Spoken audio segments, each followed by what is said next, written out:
Hey everyone, Scott here to discuss Hellboy, The Crooked Man, finally, starring Kesey, Jefferson White, and Adeline Rudolph, directed by Brian Taylor. And by Brian Taylor, I mean one of the Neville Dean Taylors. We'll see how this goes, because I heard bad things about it, but this movie, I mean, but we'll see how this goes. Let's get into the movie. It's 1959 as we meet Hellboy, played this time by Jack Kesey, Bobby Joe Song, played by Adeline Rudolph, and an agent of the BPRD traveling on a train to the, let me see if I'm saying this right, Appalachians, as a spider demon makes their part of the train crash, which looks so damn cheap. And the effects in this look absolutely awful. And they lose the spider demon, as this isn't my Hellboy, as this actor Jack Kesey is the worst Hellboy in my opinion. And congratulations, David Harbour. You're now in second place compared to Ron Perlman. And you will always stay that way in my opinion. But Ron Perlman's is my favorite of them. And Jack Kesey as Ron Perlman was my Hellboy. And he was the best Hellboy yet to date. While Hellboy and Bobby look for a place to make a phone call, and these shots are horrible, as it makes me want Guillermo del Toro in the directing chair again. And Ron Perlman back as Hellboy. And they meet Tom Farrell, played by Jefferson White, who was in Alex Garland's Civil War earlier this year, as Hellboy and Bobby join him in his adventure. And I really don't like these fucking characters at all. Even Hellboy, which felt very sad today. And like David Harbour, I cannot understand a goddamn thing this Hellboy is saying whatsoever. While Hellboy and Tom find wishbones, and Bobby goes off on her own and find a dead body to stay in a cabin where they find the wishbones and talk about witches, while Tom talks about how he got away as he was born lucky. And just remember, I have reviewed the previous Hellboy movies, and this dialogue is so flat while the actors are saying them is so bad. It reminds me, why is there nothing happening for half the movie? As in my first viewing, I was barely paying attention, and I'm like, oh god, let me go back to those Hellboy movies, because I wanted the first two, not the David Harbour thing, which I reviewed back in 2019, as well as the other two, as it felt plotless. And a critter comes in the cabin and goes inside the dead body as it moves crookedly. And I'm thinking, is this the Crooked Man? Because first of all, it's the title of the movie, and second of all, the dead body was a woman, as she wakes up, and she couldn't be the Crooked Man to begin with, as I know the Crooked Man thanks to The Conjuring too. And at one point, Hellboy goes outside and sees someone on a horse, and as it was a woman named Effie that Tom knew, which felt a little weird, and she has unfinished business with Tom. While we see she's a witch, and how do I know that? She fucking flies just right out of the blue. And this movie is weirdly cheap. Next day comes as Hellboy, Bobby, Tom, and Cora Fisher, that's, as it happens to be her name, as she starts running away, while Hellboy hears something and sees a woman named Sarah with a snake coming out of her private area to back in her mouth, and bites her as well as Hellboy twice until he squishes it, which looks so cartoony in a way that it looks so bad.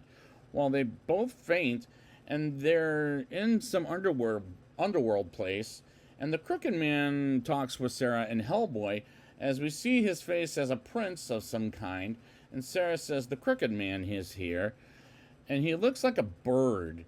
And there was no funny lines from David Harbour, and there's no funny lines in this movie either, whereas Ron Perlman had charisma and funny lines, and this story is told so badly. Cora is suddenly dead and buried, and do I give a shit? No, I do not. While we hear a violin in this score, and ends up at a church and meets blind Reverend Watts, played by Jeffrey from The Fresh Prince of Bel-Air himself, aka Joseph Marcella, as he feels wasted by this role. Like, I can't believe the same actor from that very funny show is in this movie, as some witches come to the church and Hellboy prepares for battle, while Reverend Watts is blessing the church, and Effie comes back to haunt Tom. And this movie is just a waste of time, to the point I'm starting to check out of it. A crooked man comes up to Tom while he talks with Effie, as the crooked man is going to harm Hellboy, Bobby, and Reverend Watts until Hellboy shows up and Reverend Watts talks with and Hellboy talks with the crooked man while Effie laughs. And I swear to God, I thought he looked like a fucking pilgrim. As some bugs fly around Hellboy while the crooked man stabs Hellboy a couple of times. As Effie and the other witches laugh, and Hellboy, Effie talks to Tom through the head, and Bobby takes the spears out of Hellboy, and Hellboy tries to go back outside to kick some ass while the crooked man bursts his way, and a witch comes to Reverend Watts and tells him to kiss her, and Hellboy interjects and says, "Kiss this," which reminded me of The Matrix when Trinity says, "Dodge this," and shoots an agent dead. And this was done much worse than in The Matrix, in my opinion.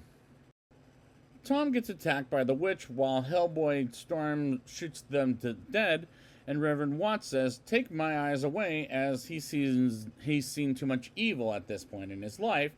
And Bobby Figure fights alongside Hellboy, and while Reverend Watts makes a light out of a nail, which doesn't make any sense to me, and Hellboy knocks them out with a crossed shovel, and they get knocked out for the night as Hellboy and Tom look for the crooked man together the next day, and Bobby stays in the church with Reverend Watts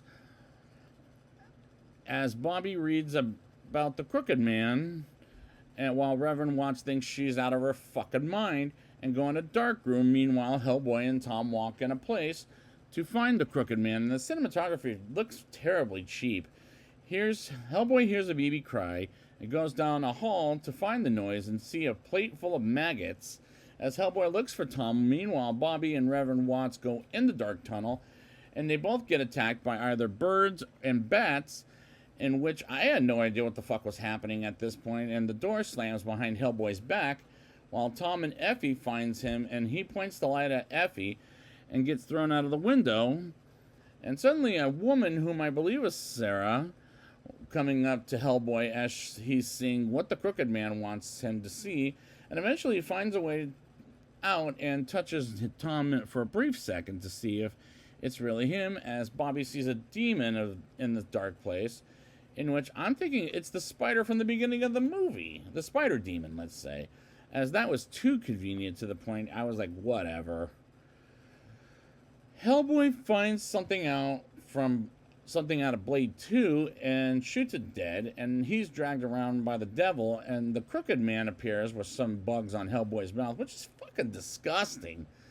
And Tom throws something to make the crooked man die, like out of the blue, and Hellboy throws him around until Hellboy shoots the crooked man dead, and his blood is for some reason coins, which doesn't make sense. And Hellboy and Tom walk back to the church as they find Effie, and Tom kills her to dead while Bobby finds a light. And what the fuck happened to Reverend Watts? Like, did he die or something? Because I don't recall that death. As she finds a way out of the underground, and Hellboy catches up to Bobby as she was fainted, but she wakes up, and Hellboy and Bobby walk to a phone booth and call a helicopter, and closes the door to the helicopter and lay down as they had a hell of a couple of days, and they go home. And the climax made me checked out of this movie, as I wanted to end until it did, and we'll see how bad it was on a rating. I'll give this movie a 1.5 out of 10. This movie is so damn cheap, while it looks like as the effects looked absolutely awful. And I don't like any of these fucking characters at all, even Hellboy himself, and I'm still missing Guillermo del Toro in the director's chair, despite he has Frankenstein coming next year. And Ron Perlman as Hellboy, as Jack Kesey, is the worst Hellboy in my opinion, as this isn't my Hellboy whatsoever. Like David Harbour, I can't understand a word Jack Kesey is saying. The dialogue being said by these actors are so flat. It's so bad, as this is an awful film and with awful acting by these people. While the movie felt very plotless because nothing is happening throughout the movie, as this felt the most boring I've seen of the character Hellboy. Forget the David Harbour movie being the worst, as this one felt the worst. I don't want any more attempts on Hellboy, as this movie is weirdly cheap, and this is a strong non-recommendation. I wish I hadn't reviewed this thing, but it's one of the worst movies of this year. Well, the very worst goes to Madam Web, but this one is one of the worst films of the year, again. So I'd like to thank you guys for rejoining me back with Hellboy. Yes, I did do those first three leading up to the first two leading up to the reboot at the time. And until, if they ever attempt to make another one, it's time for me to burn in hell, boy.